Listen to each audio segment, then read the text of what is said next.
जब भी कड़ाके की ठंड पड़ती है तो मैं कपड़ों के बहुत सारे लेयर्स पहन लेता हूँ खुद को गर्म रखने के लिए। अंदर में इनर, फिर शर्ट, फिर स्वेटर और फिर जैकेट पहनता हूँ। फिर जाके मुझे कुछ नॉर्मल लगता है। अब क्या ये अमेजिंग नहीं होगा अगर मैं इन सबको रिप्लेस कर दूं केवल एक सूट से जो कि मुझे सेम अमाउंट की गर्मी दे। अब ऐसा ही चीज हम करने वाले हैं अपने सीरीज सर्किट में। मैं इन सारे रेजिस्टर्स को रिप्लेस करने वाला हूं एक रेजिस्टर से, एक ऐसे रेजिस्टर से जिसके कारण कि सर्किट में कोई भी चेंज नहीं आएगा। सर्किट में अभी भी सेम करंट निकलने वाली है। ये देखो, मैं इन सारे रेजिस्टर्स को रिप्लेस करने वाला हूं एक रेजिस्टर से और करंट में कोई भी चेंज नहीं आ रहा है। तो आओ देखते हैं कि इस रेजिस्टर की वैल्यू क्या होनी चाहिए। अब तुम सोच रहे होगे कि राम ऐसा करने की जरूरत क्या है। तो देखो, ऐसा करने से हम इस सर्किट में बहने वाला करंट, इसकी वैल्यू आसानी से कैलकुलेट कर पाएंगे। तो मैंने यहाँ पे ले लिया है कुछ रेजिस्टर्स को सीरीज में।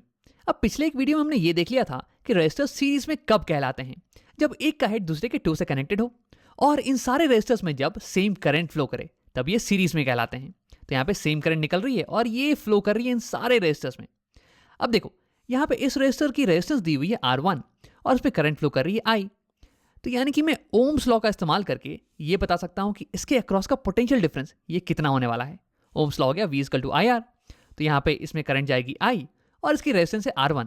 तो यानी कि इसके अक्रॉस का पोटेंशियल डिफरेंस ये हो जाएगा IR1 के बराबर। अब इसे डिनोट कर लेते हैं हम कुछ V1 से। इसके अक्रॉस का पोटेंशियल डिफरेंस ये मान लो कि कुछ V1 है और ये मैंने साइड में लिख लिया है कि V1 ये बराबर होने वाला है IR1 के। अब सिमिलरली ये R2, इसमें भी करंट जा रही है I। तो यानी कि इसके अक्रॉस का पोटेंशियल डिफरेंस ये हो जाएगा IR2। तो इसे हम डिनोट करते हैं V2 पोटेंशियल से। V2, ये दोनों पोटेंशियल अलग अलग है ना, IR1 और ये IR2। अब इसे भी मैंने साइड में लिख लिया है, V2 is equal to IR2। अब सिमिलरली ये जो तीसरा रेजिस्टर है इसके अक्रॉस का पोटेंशियल डिफरेंस इसे डिनोट कर देते हैं हम V3 से और V3 ये बराबर हो जाने वाला है IR3 के। अब ये तीनों रेजिस्टर्स ये कनेक्टेड है इस बैटरी से और इस बैटरी की पोटेंशियल डिफरेंस ये है V के बराबर। यानी कि इस बैटरी के अक्रॉस का पोटेंशियल डिफरेंस ये है V के बराबर। अब अगर इस पॉइंट की पोटेंशियल को मैं जीरो मान लूं, जीरो, तो यानी कि इस पॉइंट की पोटेंशियल को होना पड़ेगा V। तभी तो V माइनस जीरो ये V का पोटेंशियल डिफरेंस क्रिएट कर पाएगा। अब देखो, अगर इस पॉइंट की पोटेंशियल है V, तो यानी कि इस पॉइंट की पोटेंशियल इसे भी हो जाना पड़ेगा V के बराबर। और ऐसा इसलिए क्योंकि कनेक्टिंग वायर्स इनकी रेजिस्टेंस तो नेग्लिजिबल होती है, ऑलमोस्ट जीरो मान सकते हैं हम। अब अगर रेजिस्टेंस जीरो हो जाए तो I इंटू जीरो ये हो जाएगा जीरो, यानी कि पोटेंशियल डिफरेंस ये भी जीरो होना पड़ेगा। यानी कि कनेक्टिंग वायर्स ये पोटेंशियल में कोई डिफरेंस नहीं क्रिएट करते हैं। यानी कि जो पोटेंशियल एक पॉइंट की होगी वही पोटेंशियल किसी भी और पॉइंट की होने वाली है, V के बराबर। तो सिमिलरली हम ये कह सकते हैं कि अगर इस पॉइंट की पोटेंशियल जीरो है तो फिर इस पॉइंट की पोटेंशियल ये भी जीरो के बराबर होने वाली है। अब देखो, इन तीनों रेजिस्टर्स के अक्रॉस का पोटेंशियल डिफरेंस ये V माइनस जीरो V के बराबर है। यानी कि ये तीनों मिलके पोटेंशियल को V से जीरो पे ड्रॉप कर देते हैं। अब देखो, R1 ये पोटेंशियल को कुछ V1 से ड्रॉप करता है। अब जितना पोटेंशियल बच गया उसे R2 कुछ V2 से ड्रॉप करता है और जितना बच गया उसे R3 ये V3 से ड्रॉप करता है। तो यानी कि मैं कह सकता हूं कि V1 का ड्रॉप प्लस V2 का ड्रॉप प्लस V3 का ड्रॉप ये बराबर होने वाला है V के ड्रॉप के। तो यानी कि हम लिखने वाले हैं V पोटेंशियल डिफरेंस ये बराबर हो गया V1 plus V2 plus V3। Similarly मैं लिख सकता हूं कि V ये बराबर होने वाला है IR1 plus IR2 plus IR3। अब यहाँ पे कुछ सिंप्लीफिकेशन करते हैं। यहाँ पे I को कॉमन ले लेते हैं तो ये आ जाएगा मेरे पास। I कॉमन आ गया तो हमारे पास आ गया R1 plus R2 plus R3 और ये बराबर हो जाने वाला है V के। हाँ, अब मैं इन सारे रेजिस्टर्स को रिप्लेस कर देने वाला हूँ एक सिंगल रेजिस्टर से और इसकी वैल्यू कुछ ऐसी होगी ताकि सर्किट में कुछ भी चेंज नहीं आए। सर्किट में अभी भी सेम अमाउंट ऑफ करंट निकल रहा है और इस रेजिस्टर के अक्रॉस का जो पोटेंशियल डिफरेंस है ये भी बिल्कुल सेम है V के बराबर, जो कि उन तीनों रेजिस्टर के अक्रॉस का था। अब देखो, अगर मैं इस रेजिस्टर के लिए ओम्स लॉ लिखूं तो मैं लिखूंगा कैपिटल V जो कि पोटेंशियल डिफरेंस है, this is equal to same current capital I into resistance RS। V is equal to IRS। तो मैं इस V को रिप्लेस कर देने वाला हूं IRS से। हाँ, तो अब मेरे पास ये आ गया। अब अगर मैं दोनों साइड I को कैंसिल कर दूं तो मेरे पास फाइनली बच के आएगा RS, this is equal to R1 plus R2 plus R3। तो यानी कि मैं उन तीनों रेजिस्टर्स को रिप्लेस कर सकता हूं एक ऐसे रेजिस्टर से जिसकी वैल्यू उन तीनों के रेजिस्टेंस के सम के बराबर हो और उसके बाद सर्किट में कोई भी अंतर नहीं आने वाला है। सर्किट में अभी भी सेम करंट निकल के आने वाली है। तो यानी कि अगर कुछ रेजिस्टर्स दिए हुए हैं सीरीज में तो उन सारे रेजिस्टर्स को तुम रिप्लेस कर सकते हो एक सिंगल रेजिस्टर से जिसकी वैल्यू उन सबके रेजिस्टेंस के सम के बराबर होगी। और ऐसा रेजिस्टर ये सर्किट में कोई भी चेंज नहीं लाने वाला है, सर्किट में सेम करंट निकलने वाली है। और ऐसे रेजिस्टर को हम बोलते हैं इक्विवेलेंट रेजिस्टर। और इक्विवेलेंट इसलिए क्योंकि ये बराबर है, ये इक्विवेलेंट है पिछले सारे रेजिस्टर्स इन सीरीज के, और ये सर्किट में कोई भी अंतर नहीं ला रहा है। तो आओ इसी कॉन्सेप्ट पे एक सवाल बना के देख लेते हैं। तो मेरे पास यहाँ पे दिया हुआ है कुछ रेजिस्टर्स जो कि सीरीज में हैं। इनकी वैल्यू है 100 ओम्स, 50 ओम्स और 150 ओम्स, और ये कनेक्टेड हैं एक 1.5 वोल्ट के बैटरी के अक्रॉस। अब हमें पता लगाना है कि इस सर्किट में जो करंट बहेगा ना, उसकी वैल्यू क्या होने वाली है। अब देखो, V दिया हुआ है, R दिया हुआ है और I की वैल्यू निकालनी है, तो इसके लिए मैं ओम्स लॉ का इस्तेमाल करने वाला हूँ। लेकिन यार यहाँ पे R की जगह पे हम किस रेजिस्टेंस की वैल्यू डालेंगे? यहाँ पे तो तीन रेजिस्टेंस है ना।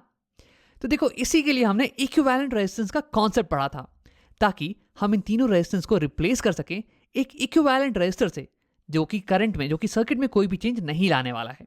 तो इसी को करते हैं।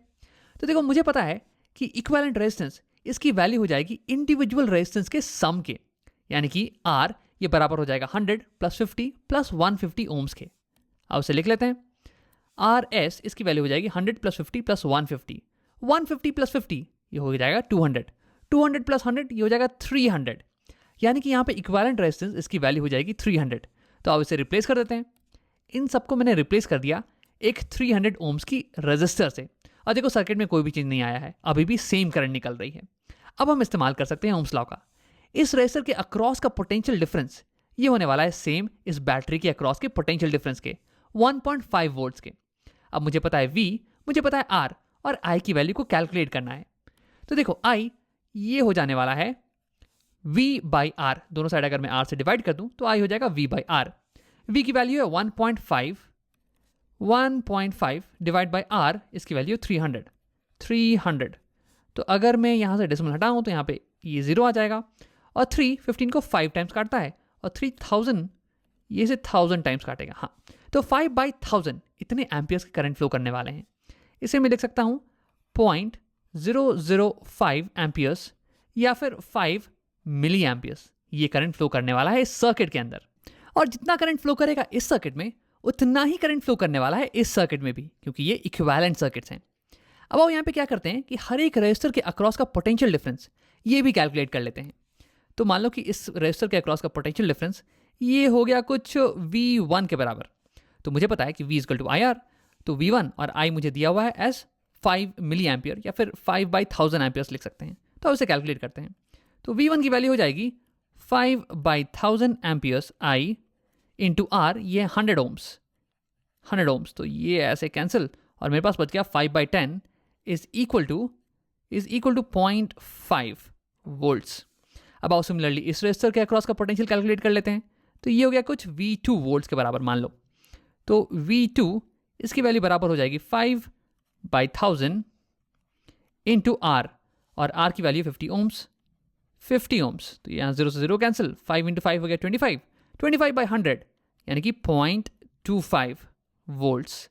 अब आओ कैलकुलेट करते हैं इसके अक्रॉस का पोटेंशियल, V3 मान लेते हैं इसे।